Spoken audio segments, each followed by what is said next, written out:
duas formas de aprender. Vocês sabem quais são as duas formas que o ser humano tem de aprender as coisas? Vou mostrar aqui como é interessante. Ó. Tem a forma fácil e tem a forma difícil. A forma fácil você aprende o quê? Sorrindo. Na forma difícil você aprende chorando. Na forma fácil você aprende ouvindo. Na forma difícil você aprende apanhando. Da forma fácil você aprende alegre. Na forma difícil você aprende sofrendo. Na forma fácil você aprende em paz. Na forma difícil você aprende na guerra. Na forma fácil você aprende com saúde. Na forma difícil só aprende doente. Da forma fácil você aprende tranquilo. E na forma difícil você aprende perturbado. Na forma fácil você aprende livre. E na forma difícil você só aprende escravizado. Se eu perguntar a vocês aqui, qual das duas você prefere? Todos vão escolher a forma fácil, né? Mas só que aí não é uma questão de escolha teórica, é uma escolha prática. E eu vou mostrar aqui para vocês que, pela estatística, o ser humano sempre escolhe a forma mais difícil. Sempre escolhe a forma mais difícil. Agora eu quero perguntar por quê? Não é estranho. E é interessante isso, irmãos. Olha, eu quero que vocês abram a palavra de Deus aí. O livro de Deuteronômio 30, verso 15. Aí Moisés diz o seguinte, ó, 30, verso 15. Vê que proponho hoje a vida e o bem, a morte e o mal. Se guardar o mandamento que hoje te ordeno. 30, verso 15 e 16. Se guardar o mandamento que hoje te ordeno, que ames o Senhor teu Deus, andes nos seus caminhos, guardes os seus mandamentos, os seus estatutos, os seus juízos, então viverás e tu multiplicarás. O Senhor teu Deus te abençoará na terra a qual passa a possuir. Porém, se o teu coração se desviar e não quiseres dar ouvidos e fores seduzido e te inclinares a outros deuses e os servires, então hoje te declaro que certamente perecerás, não permanecerás logo tempo na terra a qual vais passando o Jordão para possuir. Verso 19. Os céus e a terra tomam hoje por testemunha contra ti que propus a vida, a morte, a bênção e a maldição. Escolhe, pois, a vida para que vivas, tu e a tua descendência, amando o Senhor teu Deus, dando ouvidos à sua voz, pegando-te a Ele, pois disto depende a tua vida, a tua longevidade, para que habites na terra que o Senhor, sob juramento, prometeu dar a teus pais, Abraão, Isaque e Jacó. As orientações de Deus que estão na sua palavra, a obediência aos seus mandamentos, é a maneira fácil de viver, a maneira fácil de aprender, a maneira de ser feliz. Essa daqui é apresentada na Bíblia. Eu vejo muitas vezes jovens na flor da idade, com 13, 14 anos, já morrendo por causa das drogas, de uma forma completamente irresponsável por parte dele, por parte de quem deveria cuidar deles. Eles acabam escolhendo o caminho mais difícil. Mesmo jeito em relação a nós mesmos. Uma vez o cidadão, ele estava comendo, né? Aí ele botava comida assim. Aí quando ele botava a comida, aí derramava o óleo em cima da comida. Toda vez que ele ia comer, ele fazia isso. Comendo e derramava óleo. O óleo da carne, entendeu? Aquela graxa. Só derramando em cima da comida, derramando em cima. Não completou 50 anos, esse homem já estava completamente falido por dentro. Abriram ele para tentar ajeitar, mas não tinha mais não. Não tinha como ajeitar mais não. Óleo demais. A minha cunhada mesmo, ela estava com câncer. E o médico botava o sangue nela. E na mesma hora estava precisando demais. Era botando. Né? Aí se você quer o quê? Se eu quero um cigarro, me dê um cigarro. Aí meu irmão não dava, né? Aí ela corria e ia procurar outro lugar que tinha. Uma vez pegaram ela, levaram para o hospital. Quando levantaram o colchão, estava cheio de cigarro debaixo do colchão que ela escondia, né? Para fumar escondido. E você, quando escolhe o caminho, esse caminho, né? Que é o prejudicial, o caminho mais difícil, é exatamente aquilo que eu mostrei no slide anterior. Você fica escravizado naquilo. Você tenta sair e não consegue. Que aquilo ali lhe prende. E é exatamente as escolhas que nós fazemos no decorrer da nossa vida que vai demonstrar se a gente quer o caminho mais fácil ou mais difícil. Eu gostei muito dessa frase, diz assim: uma pessoa inteligente aprende com o erro dos outros. Não, uma pessoa inteligente aprende com os seus próprios erros. E uma pessoa sábia aprende com os erros dos outros. Entendeu? Um indivíduo vai ali, ó, vai ali. Ele vai, não, essa fogueira de São João, isso aqui não queima os pés, pode andar em cima. Ele vai lá, queima os pés todinho. Aí você olha e diz: não, eu vou agora com o meu, não vai queimar não, vai não. Quer dizer, você viu que queimou os pés do indivíduo lá e você ainda vai se atrever aí? Isso parece uma coisa bastante tola, né, de se dizer, mas é exatamente o que muitas pessoas fazem. E vê as pessoas fazendo o que não presta, vê aquilo fazendo o que é errado, e vê que aquilo não presta, e mesmo assim ainda vai imitar. Então, você é inteligente, quando você erra, cai, e você aprende: isso aqui está errado, não vou fazer mais. Mas você é mais inteligente ainda, que é a sabedoria, como está dizendo aqui, né? Ser sábio ainda é um nível acima de ser inteligente. É quando você não precisa sofrer. Você simplesmente observando o sofrimento alheio, você aprende. Isso daí é que é a verdadeira sabedoria, não é? Você observa aquele, isso aí não presta. Tem um cara lá que eu gosto muito do que ele coloca lá na internet, é o Geraldo Rufino. Ele disse que a vida toda dele ele cresceu na favela. Ele disse que desde pequenininho ele só era observando os amigos dele se envolvendo com droga, chegava, era baleado, morria. Um pouco não, estava dentro de um caixão lá na favela. Aí desde pequenininho foi observando aquele e disse: eu já sei que isso aí não tem futuro para mim. Isso aí não presta. Abriu os olhos para entender, para compreender, não é? Que aquilo ali não tem futuro. Só que quando é no momento que aquilo ali aparece para a gente, aquilo ali parece que cega a pessoa. Cega, deixa a pessoa cega. Ela não percebe. E eu não sei se na igreja adventista chama seminarista, eu acho que não, né? Que um teologando, né? Que estava quase se formando para se tornar um pastor adventista. Quando pensou que não, o homem desapareceu com a mulher, fugiu com essa mulher. Aí perdeu o curso dele que estava terminando e perdeu a oportunidade de ser chamado para trabalhar na obra, perdeu a utilidade que ele tinha para servir a Deus, né? Por causa de uma mulher que apareceu ali e desmantelou a vida dele. E isso acontece muitas vezes, sabia? Muitas vezes. E as tentações são grandes.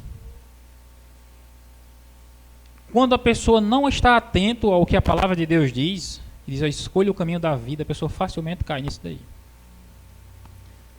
Tem uma passagem lá em Provérbios que diz assim: os beijos da mulher adúltera são doces como mel.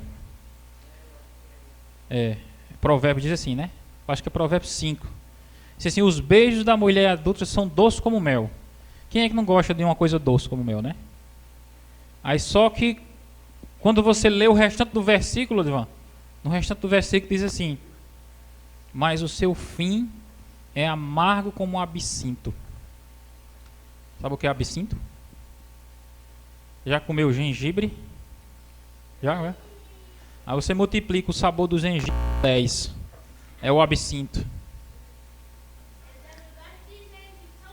Observe bem. A palavra de Deus é clara, irmãos. Ela mostra isso. Que o mal, ele sempre vem apresentando doce. Mas o fim dele é o absinto. O absinto é mais amargoso do que o fel. É o mais amargoso. Que é exatamente o resultado da pessoa escolher o caminho mais difícil. No livro de Salmo 119, versículo 165, diz que muita paz tem quem? Quem ama a lei de Deus. Salmo 119, 165. Para essas pessoas não há tropeço. Então, o caminho da obediência a Deus, os mandamentos de Deus, aí no Salmo 119, verso 165,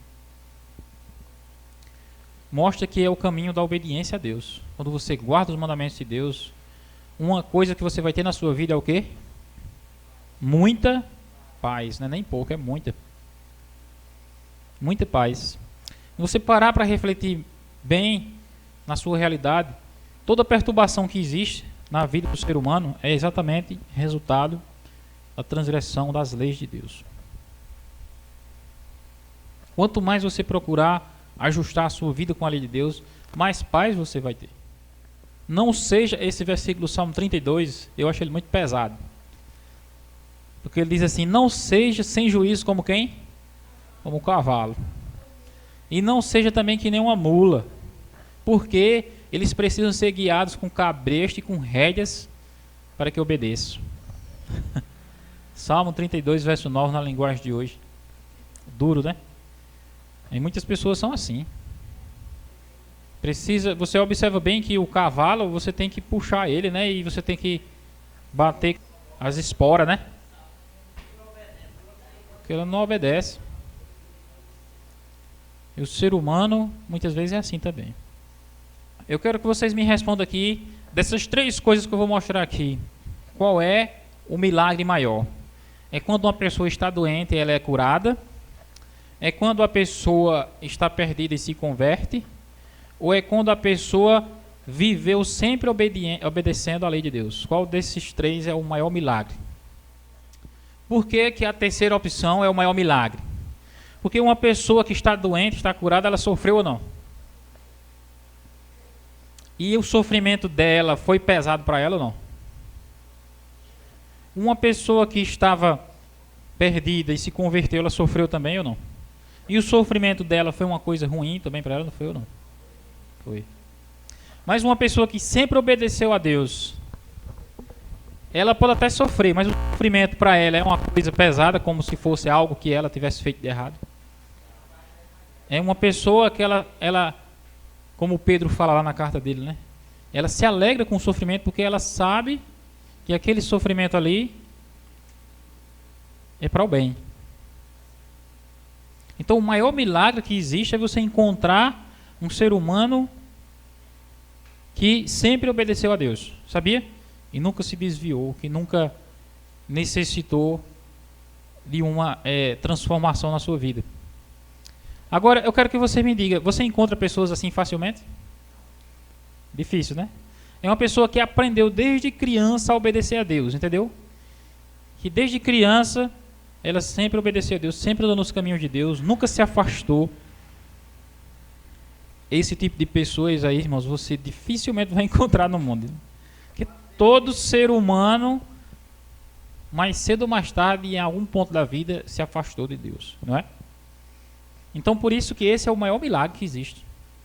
Por que eu vou mostrar a vocês aqui, ó? Ser perdoado é bom? O que você acha? É ou não é?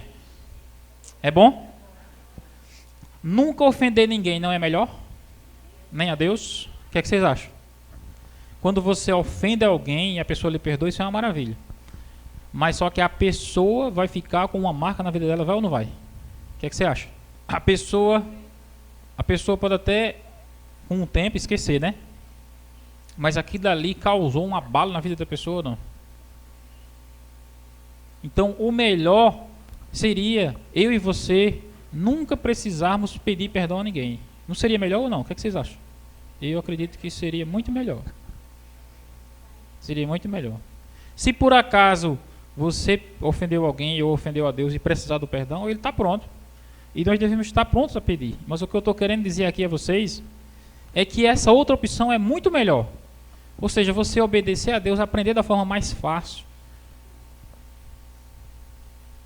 que é respeitar as pessoas, que é não ofender o próximo.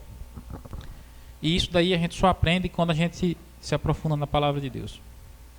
Existem algumas pessoas que elas não pensam 2 vezes antes de prejudicar o próximo. E muitas vezes essas pessoas que prejudicam o próximo, elas fazem questão às vezes de esconder, que é pior ainda, né? Nunca ofender ninguém, nunca ofender a Deus é a melhor coisa, sabia? Só que o ser humano, é quando eu estou falando para vocês, é difícil. É um milagre você encontrar um ser humano assim. Mas Deus busca pessoas que tenham tanto temor e respeito por Ele, que procure alcançar esse padrão aí. O padrão de José, né? José vivia ali na presença da mulher de Potifar. A mulher de Potifar estava sempre querendo namorar com ele. Aí ele dizia sempre a ela: eu não posso fazer isso porque eu vou pecar contra Deus. Ou seja, ele tinha na mente dele Deus acima de tudo, né? E muitas vezes nós, o que a gente teme é aquilo que a gente vê. Aquilo que a gente vê, né? Ah, o irmão não está aqui me vendo, então eu vou fazer isso aqui. Não, não estou na igreja, ninguém está me vendo, então eu vou fazer isso aqui, vou comer isso daqui, vou fazer isso aqui. Ou seja, demonstra ali, com aquela atitude, que naquela ocasião você não está temendo a Deus. Porque Deus é quem vê tudo. E observa tudo, né? E sabe de tudo. E todas as coisas que nós nos apartamos da vontade de Deus, elas produzem prejuízo na nossa vida, que vai nos fazer aprender da forma difícil da vida. Mesmo que as pessoas não vejam, mas o simples decorrer da vida vai mostrar que aquilo ali foi a escolha errada que a gente fez. O pai, muitas vezes, ou a mãe, quando vive uma relação extraconjugal, ele pensa que aquilo ali vai prejudicar só ele, né? E no decorrer dos anos ele vai ver o quanto aquilo ali produz males sobre os próprios filhos que gerou, né? Como ocorreu com Davi. E só depois é que a pessoa vai parar para refletir o quanto o pecado ocasiona prejuízos que só dificultam a nossa vida. O pastor Bullion, ele disse assim: ó, quantas vezes eu converso com esposos tristes por ter perdido a família. Aí diz que eles prometem um mundo de compreensão e carinho se a esposa aceita a pessoa de volta. A maioria das mulheres responde como? Ele teve anos e anos para fazer isso e nunca aproveitou. Quer dizer, a esposa sempre dava oportunidade para o marido provar realmente aquilo. Quer dizer, o homem promete, não, agora eu vou ser perfeito, agora eu vou fazer isso, agora teve um vizinho meu, acho que eu já contei até a história para vocês aí, né? Que com esse negócio do diabo aqui, o WhatsApp, né? Bate papo, vai, bate papo, vem, bate papo, vem. A mulher disse: não, venha morar comigo aqui na fazenda. Aí ele endoideceu, deixou a casa, foi morar com essa mulher nessa fazenda. Só que quando ele chega lá, não era uma fazenda, era os sem terra. Quando ele viu, era um acampamento sem terra. A mulher procurou ele em casa e disse: não, ele foi embora. Foi embora viver com essa mulher aí que ele encontrou no WhatsApp. Fazendeira. Aí também ela disse assim: graças a Deus, né? Mas aí quando ele percebeu que lá era os sem terra e que tinha que trabalhar, disse: olha, aqui é de dia e de noite, trabalho de dia e de noite. Ele disse: não, tchau, vou voltar. Aí chegou de novo na porta da outra com as bolsas. Disse: agora eu entendi que eu amo é você mesmo. O que é que você acha? Você ia querer um homem desse? É exatamente o que o pastor Bullion fala aqui. Esse promete: pastor, eu agora vou ser um homem, vou ser o Janequino para minha esposa. Mas ele teve anos e anos para fazer isso, nunca foi. Quando é que vai ser? É exatamente esse o problema, irmãos. Uma pessoa consagrada, uma pessoa que lê a Bíblia todo dia, que ora todo dia, que jejua, que prega o evangelho, que procura evangelizar alguém, que procura ganhar almas para o evangelho de Deus. Eu pergunto a vocês: quando é que alguém faz isso? O que vocês acham? Hein?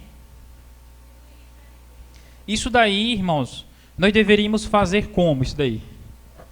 Isso aí, como eu vou falar para vocês, capte bem a mensagem. Isso aí nós deveríamos fazer sem precisar sofrer. Mas as pessoas só fazem isso daí quando sofrem. Pode prestar atenção. Quando elas entram num parafuso na vida delas que tudo dá errado, aí elas caem no fundo do poço, elas se lembram de Deus. Aí diz: Deus, me acuda que eu estou morrendo. Aí Deus, pronto, aí eu vou lhe perdoar. Quando ela é perdoada, que vem para a igreja, ela diz: agora eu vou o quê? Agora eu vou ler mais a Bíblia. Agora eu vou orar mais. Ah, não, agora eu vou mais para a igreja.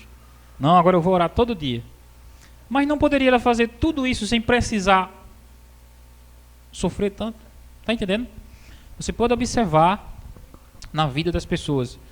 Quase a maioria, quase 90%, ou 100% das pessoas que fazem essas coisas aqui, antes elas tiveram que ter passado no fogo do ourives, na potassa do lavadeiro. Já ouviu falar sobre isso na Bíblia?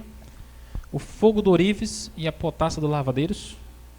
é uma expressão que tem lá, acho que é no livro de Malaquias ou é em Zacarias.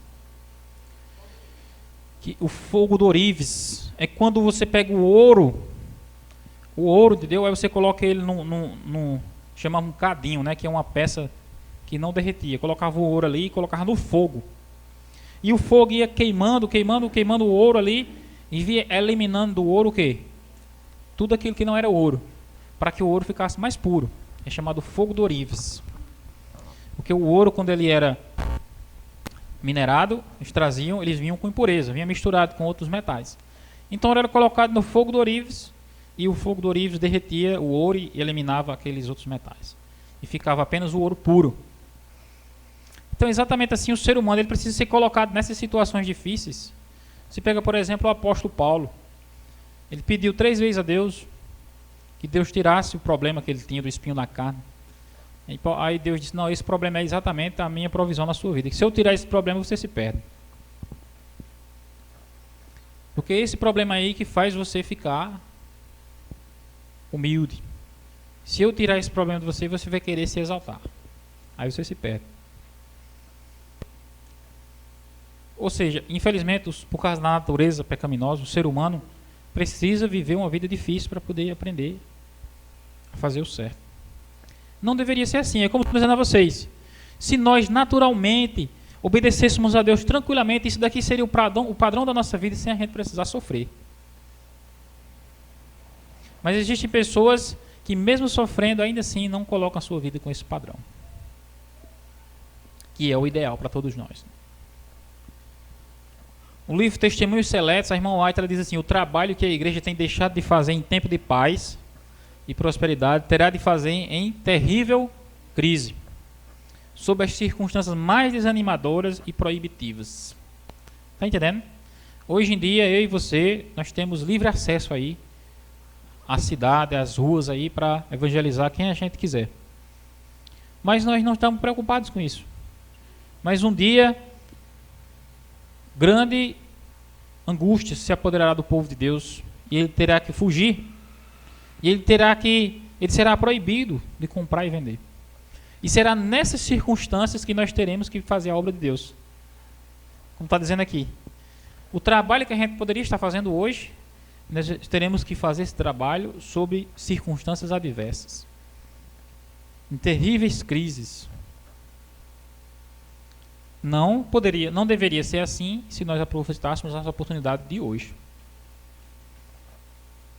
Mas ao mesmo tempo, o ser humano parece que ele só consegue se motivar quando ele está sob ameaça.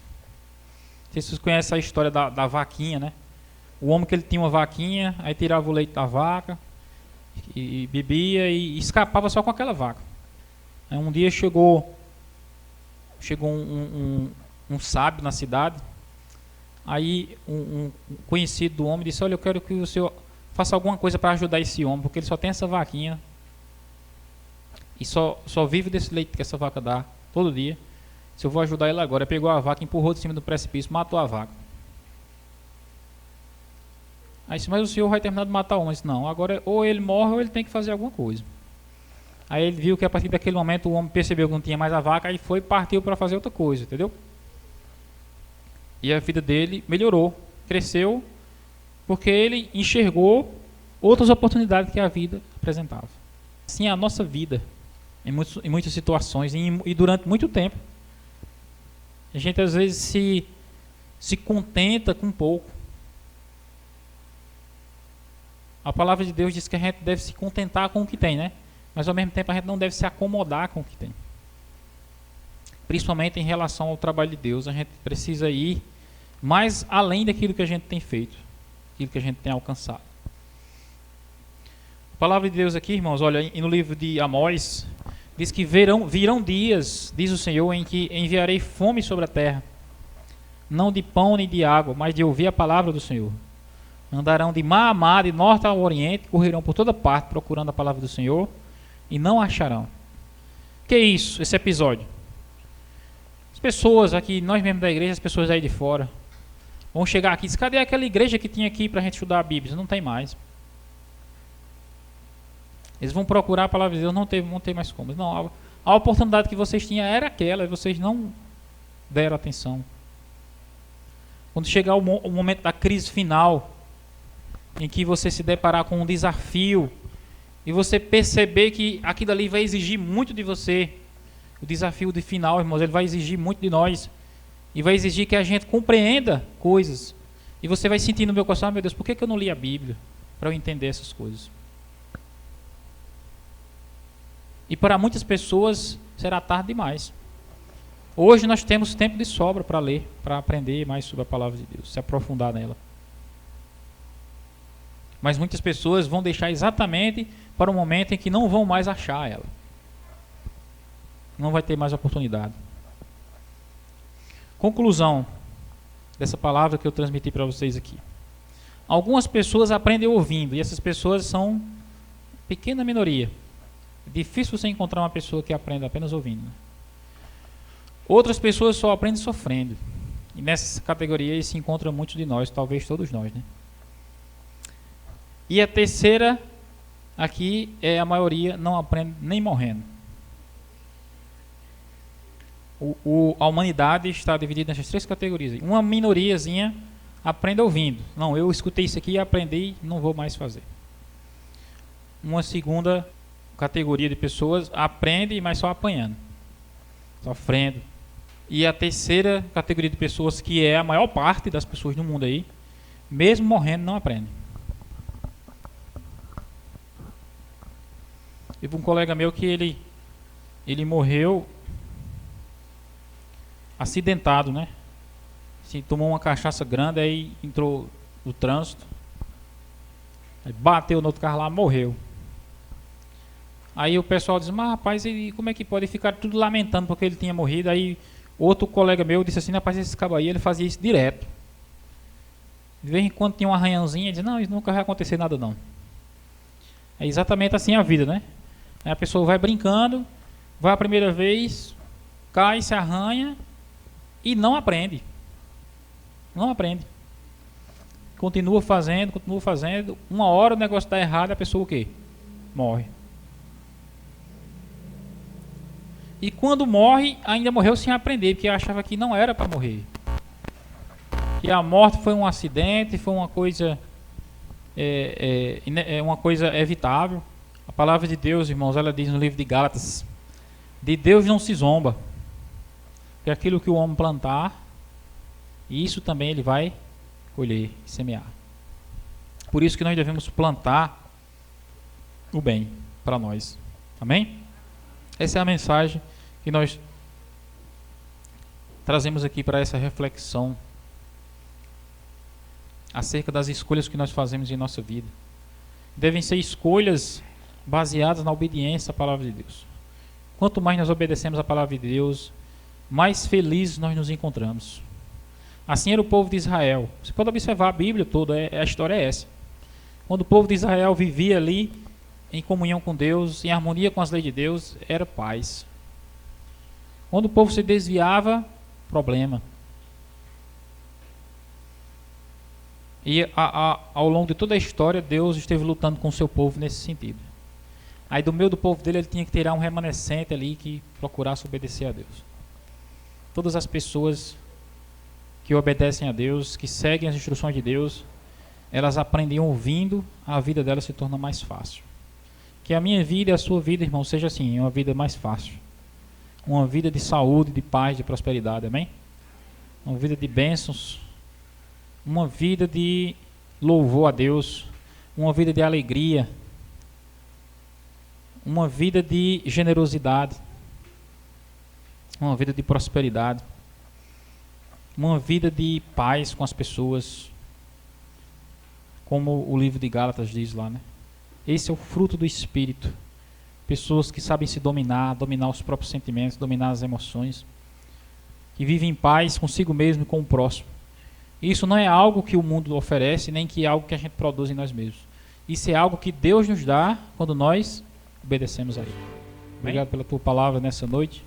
Nós venhamos tomar ela, Deus, como algo realmente relevante para nós, que nós devemos praticar. Quando nós ouvimos a tua palavra e praticamos, nós aprendemos da maneira mais fácil. É assim que nós queremos aprender de ti Que o Senhor nos dê essas instruções, que o Senhor alerte a nossa mente, nos fazendo ver claramente que é o melhor para nós aprendermos sem precisar sofrer, sem precisar apanhar da vida, do mundo, ou colher as próprias consequências das escolhas erradas. Que o teu povo, Deus, venha ser um povo inteligente, um povo sábio, que aprende observando o mundo ao seu redor. É essa a lição dessa mensagem de hoje. É uma lição que é o teu Espírito que nos ensina a obedecer a tua palavra e assim desfrutar da paz que ela proporciona. Grande paz tem aqueles que amam as tuas leis, para eles não há tropeço. Nos abençoe, nos leve em paz para nossos lares, nos traz sempre motivados, dispostos a te servir na tua casa. É o que pedimos e agradecemos em nome de Jesus. Amém.